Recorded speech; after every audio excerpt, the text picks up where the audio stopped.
Ciao a tutti pipistrelli e pipistrelle, bentornati sul mio canale, benvenuti se siete nuovi. Questa è la mia stanza, io sono la Nera Luna, o forse dovrei dire la marchesa la Nera Luna in questo caso. Oggi realizzeremo una delle mie acconciature preferite, quella che indosso sul mio abito rococò. È ovviamente una rivisitazione, dato il mio taglio di capelli un po' particolare del fatto che non useremo una parrucca come all'epoca, ma appunto i miei capelli veri.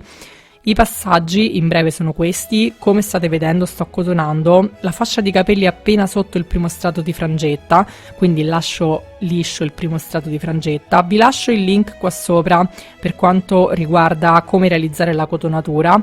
Nel frattempo vi voglio raccontare qualche curiosità sulla moda e sul trucco nel 1700 e la prima riguarda il fondo, quindi riguarda il make-up. Quello che noi oggi chiamiamo il fondotinta all'epoca era costituito dalla biacca o bianco di piombo, un pigmento tossico ricavato appunto dal piombo che aveva tra l'altro un discreto residuo radioattivo. Era utilizzato sia dagli uomini che dalle donne e praticamente non solo mangia letteralmente la pelle, ma può causare sterilità e danni al cervello, quindi diciamo che all'epoca insomma avere una bella carnagione poteva essere molto molto pericoloso. Per quanto riguarda quello che noi chiamiamo oggi blush, all'epoca si chiamava il rosso ed era l'elemento più in voga ed imprescindibile nel Settecento tra gli aristocratici. Lo utilizzavano in tutte le sue varianti di colore, dal più freddo al più caldo, sia sulle guance ma anche sotto gli occhi come simbolo di ebbrezza. Come vedete sto fissando la parte di frangia rimasta liscia sulla sporgenza della cotonatura con delle forcine. Un'altra curiosità che vi posso raccontare riguarda i fintinei che, come potete vedere, ho disegnato nel video. All'epoca erano delle applicazioni che appunto si attaccavano con un qualche collante e si portavano già dal secolo precedente, li aveva introdotti l'amante del Re Sole, e da allora erano stati molto molto di moda e servivano in realtà a coprire acne e sfoghi dovuti alla cattiva alimentazione dell'epoca. Potevano essere di varie forme, a forma di mezzaluna, di stella o di cometa, e mandavano messaggi diversi a seconda della posizione in cui erano attaccati. Come vedete sto separando i capelli a metà testa e fermo la sezione superiore in uno chignon il più piatto possibile.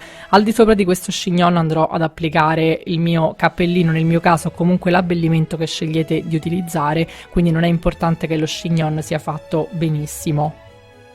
Un'altra curiosità riguarda soprattutto le donne, ma in parte anche gli uomini. Diciamo, le donne indossavano parrucche altissime, anche più di 1 metro, decorate con fiori, nastri e con gli oggetti più impensabili, come ad esempio modellini di velieri o gabbiette con uccellini veri all'interno.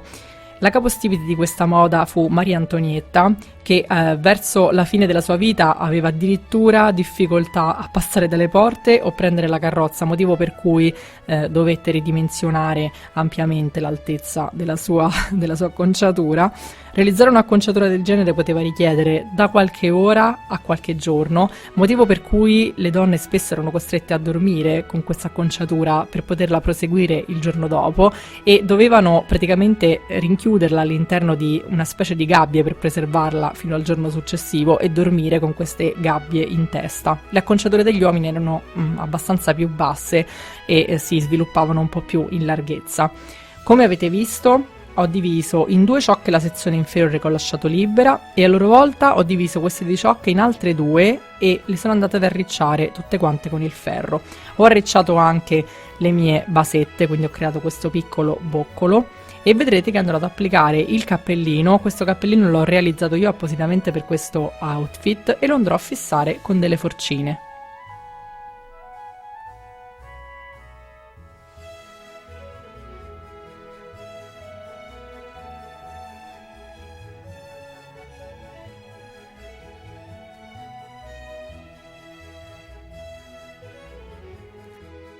Spero che questo video vi sia piaciuto. Se vi è piaciuto lasciatemi un like qua sotto ed iscrivetevi al canale per essere sempre aggiornati su quello che pubblicherò.